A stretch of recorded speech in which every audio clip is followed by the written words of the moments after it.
بانگ طرح چینل کے ناظرین کی خدمت میں سلام عرض خدمت ہے۔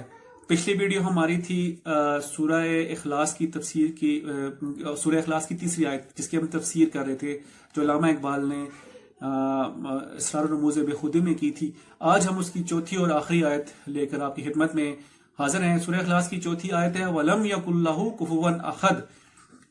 یہ ذات خدابندی کے بے ہمتا ہونے کی شہادت ہے۔ اس ضمن میں علامہ اقبال کہتے ہیں مسلم چشم از بربستہ چیست، فطرت ای دل بحق پہ وسط چیست، کہ مومن کی خصوصیت یہ ہے کہ وہ ساری دنیا سے صرف نظر کر کے اپنی تمام توجیہات کو قوانین خدابندی کی اطاعت پر مرکوز کر دیتا ہے۔ اس مومن کی مثال یوں سمجھیے گویا لالائے کو برسرے کوہ دمید، گوشائے دامان گل چینے ندید، آتش او شعلہ گیرد بپر، از نفس ہائے نخستین سحر، آسما ز آغوش خود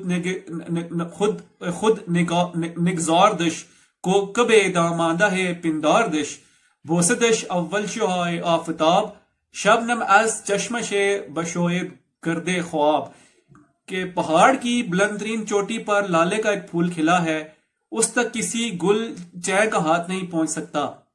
صبح کی پاکیزہ ہوا اس کی پرورش کرتی ہے، آسمان اسے اپنی آغوش سے جدا کرنا نہیں چاہتا، سورج کی پہلی کرن اس کا منہ چومتی ہیں، شبنم اپنی زمزم باریوں سے اس کی آنکھوں سے نیند کی گرد صاف کرتی ہے۔ یہ کیفیت ہوتی ہے ایک مرد مومن کی جو ساری دنیا سے بلند ہو کر ایک خدا کی چوکٹ پر جھکتا ہے۔ رشتہ با لم یکن باید کھوی، تھا تو در اقوام بے ہمتا شوی۔ تجھے چاہیے کہ خدائے بے ہمتا کے ساتھ اپنے تعلق مستحکم سے مستحکم کرتا چلا جا تاکہ تو دنیا کی قوم میں بے ہمتا ہو جائے۔ آنکہ ذاتش واحد است ولا شریک، بندے اش ہم در نسازت با شریک۔ جس خدا کی ذات وحدہ ولا شریک ہے، اس خدا کے بندے بھی دیگر انسانوں کے مقابلے میں واحد ولا شریک ہوتے ہیں، ان کی برابری کوئی نہیں کر سکتا۔ مومن بالائے ہر بالائے بالا تھرے، غیرت او برنت عابد ہمسرے، کہ دنیا میں کوئی انسان کتنا ہی بلند کیوں نہ ہو، مومن کا مقام اس سے بھی اونچا ہوتا ہے۔ مومن کی غیرت گوارا ہی نہیں کر سکتی کہ کوئی اور انسان اس کا ہمدوش ہو جائے۔ خرقہ لا تخزنو اندر برش، انتم العالون تاج برسرش، کہ جماعت مومنین کے متعلق خود اللہ تعالیٰ نے کہہ دیا ہے کہ ولا تہنوا ولا تحزنوا وانتم العالون ان کنتم مؤمنین، اگر تم مومن ہو تو سب پر غالب رہو گے، اس لیے تمہیں نہ کسی سے دبنے کی ضرورت ہے نہ افسردہ خاطر ہونے کی۔ مومن کی تو یہ شان ہے می کشت بارے دو عالم دوش او، بہرو بر پروردہ آغوش او، کہ وہ دنیا اور آخرت دونوں جہانوں کی ذمہ داریاں اٹھاتا ہے اور انہیں نہایت خوش اسلوبی سے پورا کرتا ہے۔ خشکی اور تری سب اس کی آغوش میں پرورش پاتے ہیں، وہ ساری دنیا کی ربوبیت کا ذمہ لیتا ہے۔ برغوے تندر دمادام افگندہ گوش، برق اگر ریزت ہمیں گیرت بدوش، کہ وہ کائناتی قوتوں کو مسخر کرتا، ان سے ٹکر لیتا اور ان پر غلبہ پاتا ہے۔ پیش باطل تیغو پیش حق سے پر، امرو نہیں او ایار خیر و شر، کہ وہ باطل کے مقابلے میں شمشیر خارا شگاف کی حیثیت رکھتا ہے اور حق کی مدافعت میں سپر بن جاتا ہے۔ اگر یہ معلوم کرنا ہو کہ خیر کیا اور شر کیا تو دیکھنا یہ چاہیے کہ مرد مومن کس بات کا حکم دیتا ہے اور کس سے روکتا ہے۔ جس بات کا وہ حکم دے وہ خیر ہے، وہ جس سے روکے وہ شر ہے۔ درگرے ست شولہ وارت اخگرش، زندگی گیرت کمال از جوہرش، کہ اس کی ذات میں مضمر صلاحیتوں اور ممکنات زندگی کی ایک دنیا پوشیدہ ہوتی ہے جن کی نشو و نما سے حیات اپنی تکمیل تک پہنچتی ہے۔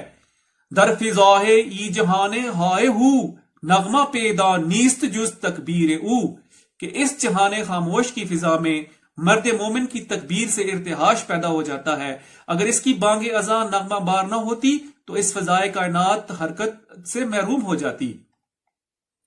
عفو عدل و بذل و احسانش عظیم، ہم بقہر اندر مزاج او کریم، ساز او در پزم ہا خاطر نواز، سوز او در رزم ہا آہن گداز، در گلستان با انا دل ہم سفیر، در بیابان جرائے باز سیدگیر، کہ مرد مومن خدا کی صفات جلال و جمال دونوں کا حامل ہوتا ہے، لیکن یہ دونوں صفات اس انداز سے ایک دوسرے سے ملی ہوئی ہوتی ہیں کہ ان میں ایک دوسرے کی جھلک صاف نظر آ جاتی ہے۔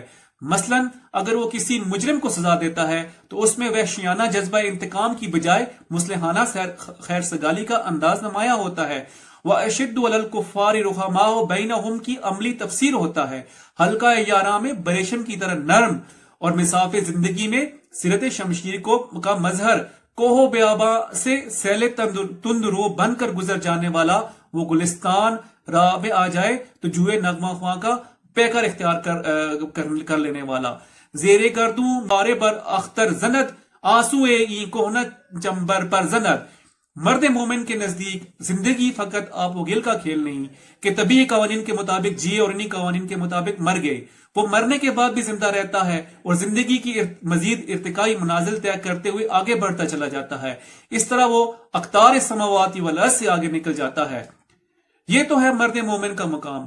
اس کے برعکس تو بے پرواز پرے دکشودہی کرمک استی زیر خاک آسودہی، کہ تیری یہ کیفیت ہے کہ تو نے کبھی اڑنے کے لیے اپنے پر ہی نہیں کھولے، تو کیڑے مکوڑوں کی طرح مٹی سے پیدا ہوتا ہے اور مٹی میں زندگی بسر کرنے سے خوش رہتا ہے۔ یہ زندگی انسانی زندگی نہیں، حیوانی سطح کی زندگی ہے، بل ہم ازلن، بلکہ ان سے بھی گئی گزری۔ خوار از محجوری قرآن شدی، شکوائے سنجے گردش دوراں شدی، کہ تم اپنی اس ذلت کے لیے فلک ناہنجار کو ذمہ قرار دیتے ہو، حالانکہ اس میں فلک کی گردش تقدیر کا کوئی ہاتھ نہیں۔ اس کی وجہ صرف ایک ہے اور وہ یہ کہ تم نے قرآن کو چھوڑ دیا ہے۔ اے چون شبنم برزمی افطندائی، در بغل داری کتاب زندہی، تمہاری حالت یہ ہے کہ قرآن کریم جیسی حیات بخش اور انسانیت ساز کتاب اپنی بغل میں دبائے دبائے پھرتے ہو، لیکن چونکہ اس پر عمل نہیں کرتے اس لیے دنیا میں ذلت و خواری کی زندگی بسر کرتے ہو۔ کس قدر تاسف انگیز و عبرت خیز ہے یہ کیفیت کہ ایسی زندگی بخش کتاب کی حامل قوم اس قدر ذلیل و خوار ہو۔ تھا کجا در خاک می گیری وطن، رخت بر وارد سر گردوں فگن، کہ تم کب تک ذلت و پستی کی حالت پر مطمئن رہو گے۔ اسے چھوڑ دو، قرآن کا دامن تھامو اور زمین کی پستیوں سے اٹھ کر آسمان کی بلندیوں تک جا پہنچو۔ یہی اس قوم کا شعار ہونا چاہیے جو صفات خداوندی کو اپنے اندر منعکس کر لے۔ بانگ طغا کے ناظرین، یہ تھی ہماری سورہ اخلاص کی تفسیر جو حضرت علامہ اقبال نے نظم کی شکل میں کی تھی۔ تو ہمارا اقبالیات پہ ویڈیوز کا سلسلہ جاری رہے گا اور آپ ہماری نئی ویڈیوز کا اقبالیات کے ساتھ انتظار کیجئے۔ ہمارے چینل کو لائک اور سبسکرائب ضرور کیجئے اور مزید ویڈیوز کا انتظار کرتے رہیے۔